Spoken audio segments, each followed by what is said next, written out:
pretty lies. Look me in the face, tell me that you love me, even if it's fake. Hello everyone, welcome back to my channel commerce with Anjali Talwar. एक new chapter start कर रहे हैं accounts का, class 12th का ही, that is common size financial statement. Last class में हमने comparative financial statement कर लिया था। कंपेरेटिव में हमने क्या किया था, 2 साल के फिगर्स जो साइड बाय साइड रख के उसका माइनस करके परसेंटेज चेंज दिखाया था। तो हम 2 साल को कंपेयर कर रहे थे।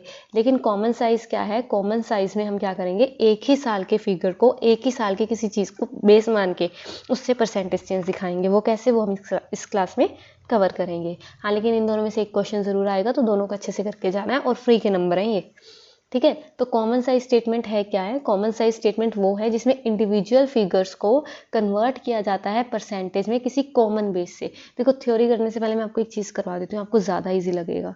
दैट इज़ इसका थोड़ा सा प्रैक्टिकल। देखो यहाँ है, तो इसका भी सेम वैसे ही बनता है। पहले हम क्या करेंगे, वही सेम अगर मैं बैलेंस शीट बनाती हूँ कॉमन साइज, तो पर्टिकुलर्स, नोट नंबर। अब इसमें हम क्या करेंगे, एब्सोल्यूट अमाउंट्स दिखाएंगे। पहले एब्सोल्यूट अमाउंट किसकी, पहले प्रीवियस ईयर की और फिर हमारी आएगी करंट ईयर की, जैसे हम पहले करे थे। अब यहाँ पे इसको माइनस करके नहीं दिखाना, हमें क्या करना है, 2018 का परसेंटेज 2018 के कॉलम में दिखाना है और 2019 का परसेंटेज 2019 के कॉलम में दिखाना है। तो अब इसके डिवाइड में क्या रखेंगे, अब पीछे कंपेरेटिव में तो हम डिवाइड में प्रीवियस ईयर रख लेते, प्रीवियस ईयर को बेस मान रहे थे।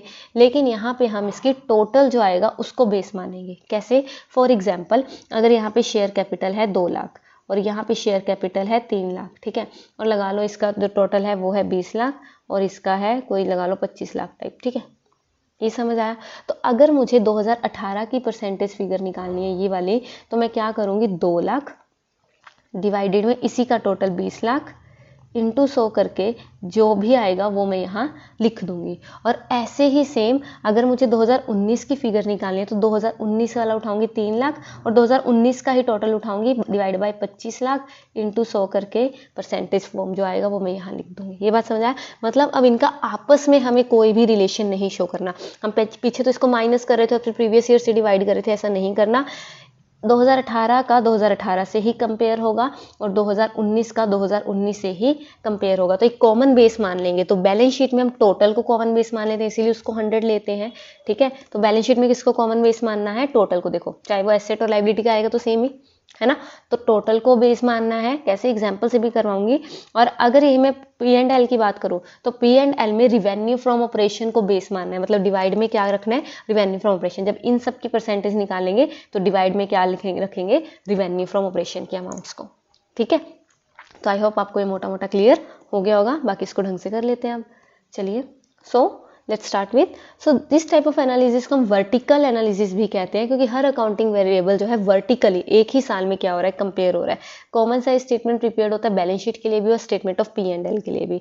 तो किस किस में आता है, क्या है ये common size statement, comprise of the following items. क्या क्या आएंगे इसमें, देखो, एक तो इसमें एब्सोल्यूट फिगर तो हम लिखेंगे जैसे नॉर्मल लिखते हैं। Absolute figure of individual item जो है P&L की और बैलेंस शीट की लिखेंगे 2 सक्सेसिव पीरियड्स की, और फिर उनका परसेंटेज निकालेंगे कॉमन बेस लेके। जो रिवेन्यू फ्रॉम ऑपरेशन होता है उसको हम बेस लेते हैं P&L में, और जो टोटल होता है एसेट एंड लाइबिलिटी साइड का उसको हम मतलब बेस लेते हैं बैलेंस शीट में। मैंने आपको भी करवाया जो, ठीक है। तो इसको जो है यूटिलिटी पर्पस क्या है, क्यों बनाते हैं, तो इसका पर्पस ये है बच्चे कि सबसे पहले to present the change in various items in relation to revenue from operation and total asset and total liability.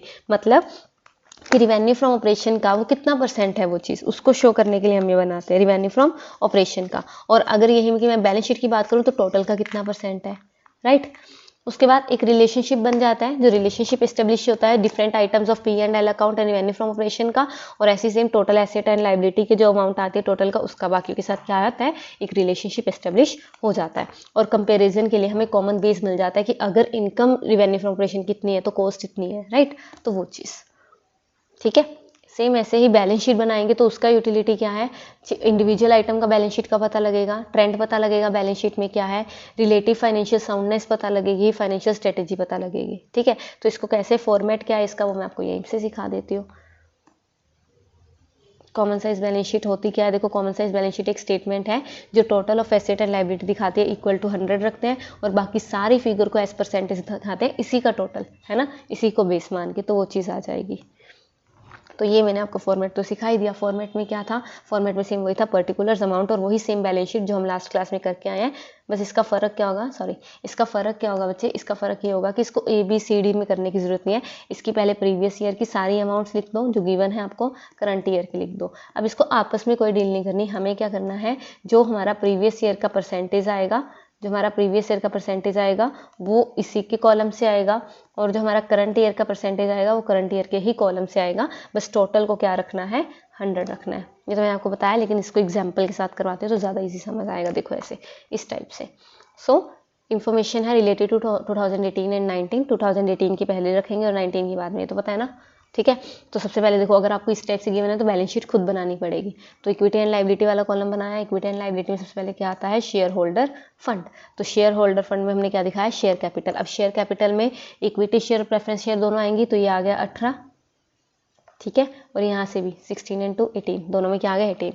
फिर आएगा रिजर्व एंड सरप्लस 5.40 एंड 4। फिर आती है non current liabilities. Non current liability कितनी है, 14.40 और हमारी है 14।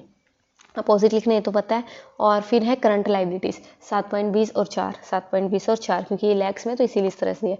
और फिर है नॉन करंट एसेट और करंट एसेट, ये नेक्स्ट हमारा आगे बन जाएगा, ठीक है, एसेट वाले कॉलम में।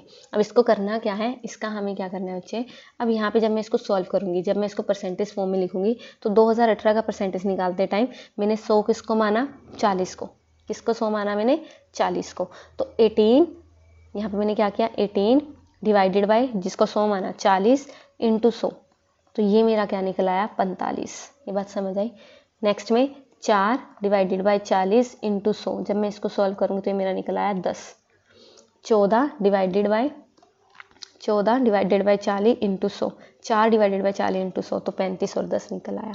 ये बात समझ आई। सेम ऐसे ही जब मैं 2019 का निकालूंगी, तो 2019 के टाइम पे मैं क्या करूँगी, 18 डिवाइडेड बाई 45 × 100, ये निकल आया। 5.40 डिवाइडेड बाई 45 × 100, 40.40 डिवाइडेड बाई 45 × 100, तो इस टाइप से मेरी बैलेंस शीट हो गई। ईजी है। बस इसमें क्या करना है, जो टोटल है उसको बेस रखना है। डिवाइड में जब परसेंटेज निकालेंगे तो उसको हमें क्या रखना है, बेस रखना है, ठीक है, समझ आया। ऐसी सेम एसेट साइड में कर लेंगे, ओके। नेक्स्ट है P&L अकाउंट। तो स्टेटमेंट ऑफ P&L अकाउंट जो हम कॉमन साइज बनाते हैं, उसका मीनिंग क्या है, देखो common size statement of P&L एक स्टेटमेंट है जिसमें जो रिवेन्यू फ्रॉम ऑपरेशन है उसको हम 100% मान लेते हैं और बाकी सारे फिगर्स को उससे कंपेयर करते हैं, है ना। तो इससे हमें एक रिलेशनशिप मिल जाता है किसका, इंडिविजुअल आइटम्स का, सबका, है ना। तो ये चीज़ आ जाएगी। तो इसको भी देख लेते हैं कैसे करना है। फॉर्मेट है इसका, ये तो थ्योरी है। चलो फॉर्मेट मैंने आपको बता ही दिया, सेम वही है जो हम पीछे बना रहे थे। बस कंपैरिजन जब ध्यान रखना है, जब हमें कंपैरिजन करना है तो प्रीवियस ईयर का प्रीवियस ईयर से और करंट ईयर का करंट ईयर से करना है। अब हमने रिवेन्यू फ्रॉम ऑपरेशन को 100 लिखा है, तो हर आइटम को डिवाइड में क्या रखेंगे, रिवेन्यू फ्रॉम ऑपरेशन। एग्जाम्पल करवाते हो, आपको इजीली क्लियर हो जाएगा। तो अगर मैं आपको एग्जांपल करवाती हूँ तो गिवन है 2018 का, ये रहा 2018 का, सारी आइटम्स यहाँ लिख दी।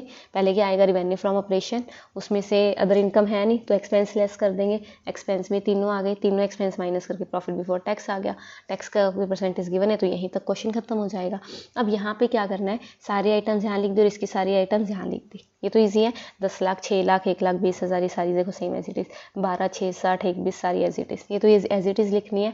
अब हमें कॉमन साइज कैसे बनाना है, कॉमन साइज स्टेटमेंट बनाते टाइम हमें क्या करना है बच्चे, हमें यहाँ पे 2017-18 से कंपेयर करना है 18-19। तो हमने यहाँ पे रिवेन्यू फ्रॉम ऑपरेशन को 100 लिया है, तो 6 lakh divided by 10 lakh into 100 60, 1,20,000 divided by 10 lakh into 100 12, 50,000 divided by 10 lakh into 100 7,70,000 divided by 10 lakh into 100 2,30,000 divided by 10 lakh into 100। समझ आया। और ऐसे हम नेक्स्ट का बना देंगे 6,60,000 divided by 12 lakh into 100, 1,20,000 divided by 12 lakh into 100, 96,000 divided by 12 lakh into 100। तो ऐसे करके बस नीचे ये रखना है प्रीवियस नहीं सॉरी रिवेन्यू फ्रॉम ऑपरेशन अपने ही साल का। तो इस टाइप से ये भी निकल आएगा। ये आपका हो गया कॉमन साइज। समझ आया। तो कंपेरेटिव में हमने 2 सालों को कंपेयर किया, इसीलिए उसको हॉरिजॉन्टल एनालिसिस भी कहते हैं, है ना। और कॉमन साइज में हमने एक ही साल की 2 चीज़ों को कंपेयर किया, इसलिए उसे वर्टिकल भी कहते हैं। तो आपके 2 चैप्टर्स ये कंप्लीट होते हैं, कंपेरेटिव, कॉमन साइज। इस बुक का हम कैश फ्लो भी कर चुके हैं, तो इंपॉर्टेंट 1-2-3 चैप्टर और रह गए, वो कवर करके हमारा सारा सिलेबस कवर हो जाएगा। कीजिए इसको, प्रैक्टिस कीजिए। मिलते हैं नेक्स्ट क्लास में, तब तक के लिए thank you so much. Tell me pretty lies, look me in the face. Tell me that you love me, even if it's fake.